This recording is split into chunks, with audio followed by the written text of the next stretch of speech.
There's much debate around ultra-processed foods and the damage they might be doing to our health. One recent study linked a diet high in these foods with an increased risk of cancer, while another warned that the more ultra-processed food we eat, the more likely we are to develop diabetes. It's even been suggested these foods are so dangerous they should carry health warnings. In a recent parliamentary debate, the Scottish National Party MP Carol Monaghan claimed, one of the issues with ultra-processed food is that it's also ultra-addictive, and then people want to have more of it and we can't help ourselves. But we don't treat it like other ultra-addictive things like cigarettes and alcohol.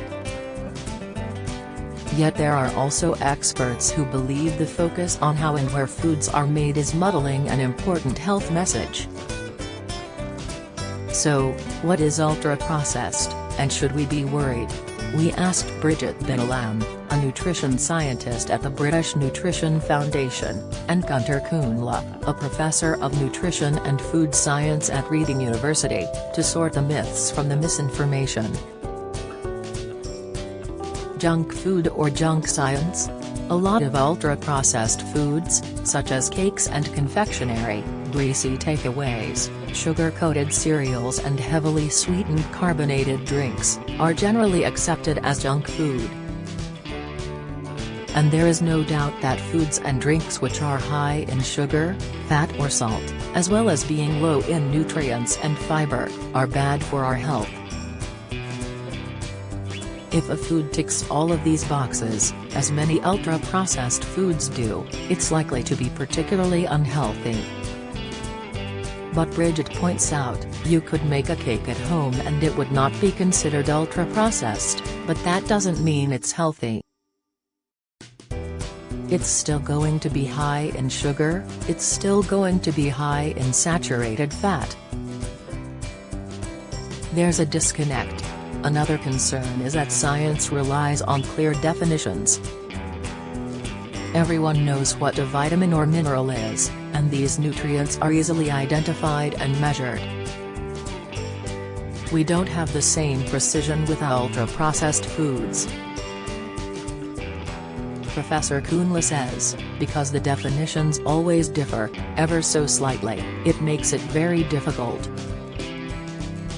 We need precise definitions to understand things.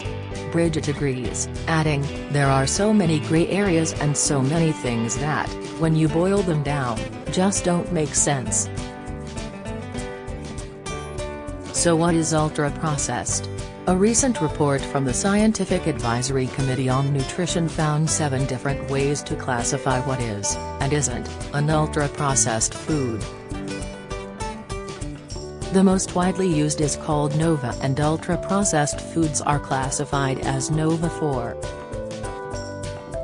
The current definition runs to around 700 words and starts by explaining they are formulations of ingredients, mostly of exclusive industrial use, typically created by a series of industrial techniques and processes. It gives examples including commercially wrapped breads and packaged cakes and pies, and describes ultra-processed foods as highly profitable and powerfully branded. But packaging, pricing and advertising don't alter the nutrient content of a food and, as Professor Kuhnle points out, you can take completely fine, healthy foods, put them together in a factory and package them, and suddenly they become ultra-processed.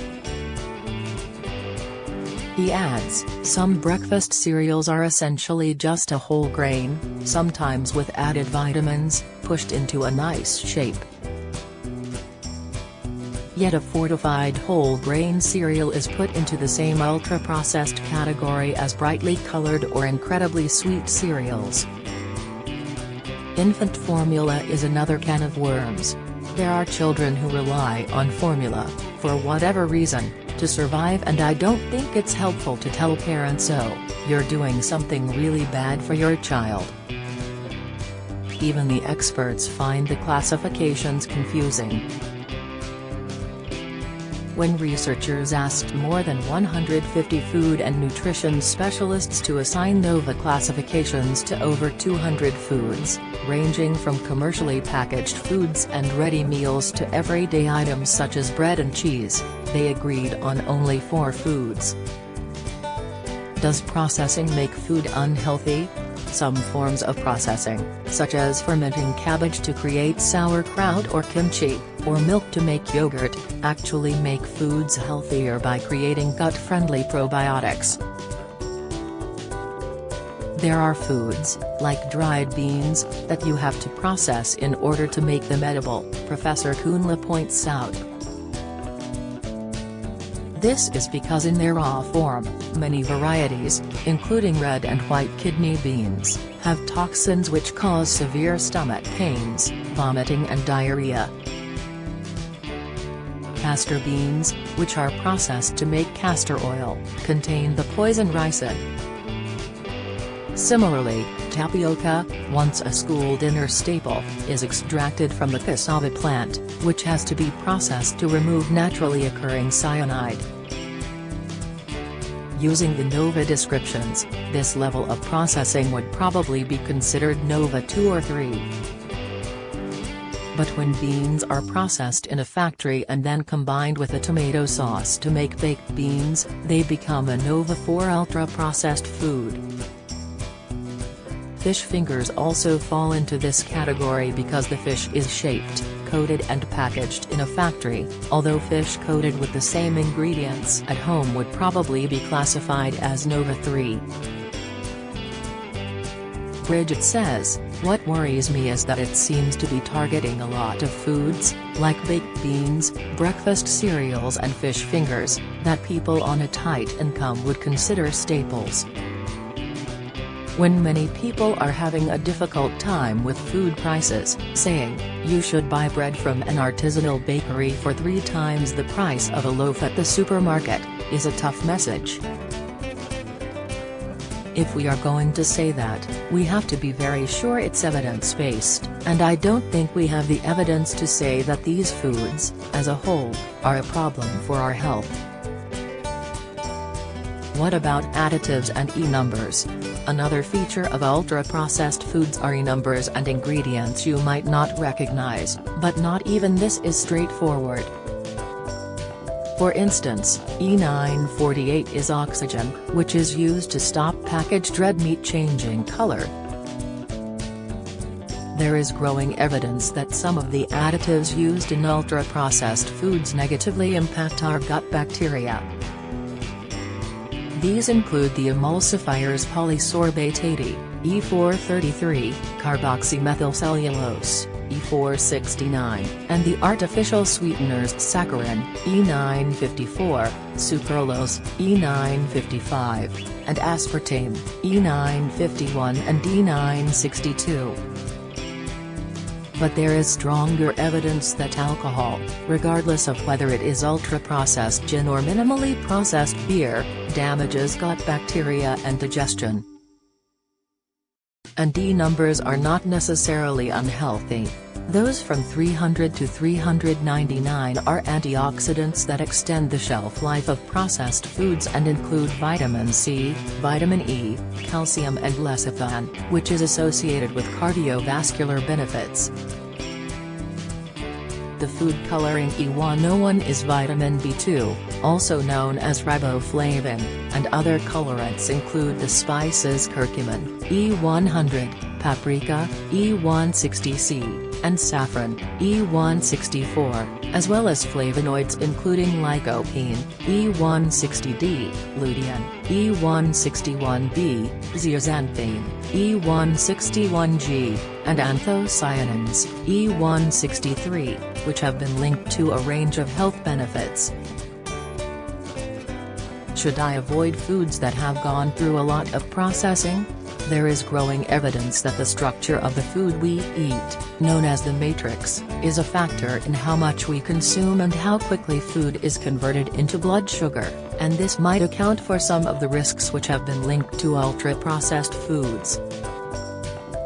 Many highly processed snack foods and confectionery are also laden with sugar, salt or fat and are also high in calories.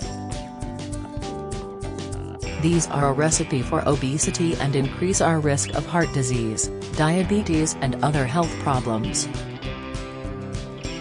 They may also contain trans fats, sometimes listed as partially hydrogenated oils, which increase levels of unhealthy LDL cholesterol and raise the risk of developing heart disease, diabetes, stroke and dementia.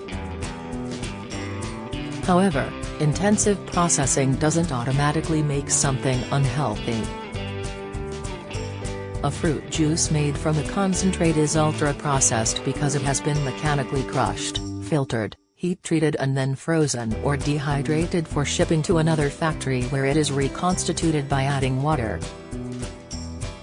Yet compared to a juice squeezed at home, which is not ultra-processed, these commercially squeezed juices contain comparable amounts of vitamin C and fruit sugars, but higher levels of the flavonoids hesperidin and naringenin, which protect against coronary heart disease and stroke. Similarly, compared to minimally processed butter, ultra-processed margarines and spreads have a healthier nutritional profile and contain fewer calories, less saturated fat and more vitamins E and D. The verdict? Both experts agree. While concerns about ultra-processed food have become the latest health fad, when you pare it back to the basics, the message is nothing new. Reduce your consumption of sugar, salt, fats and alcohol, and eat more fish and high-fiber foods such as fruit, vegetables and whole grains.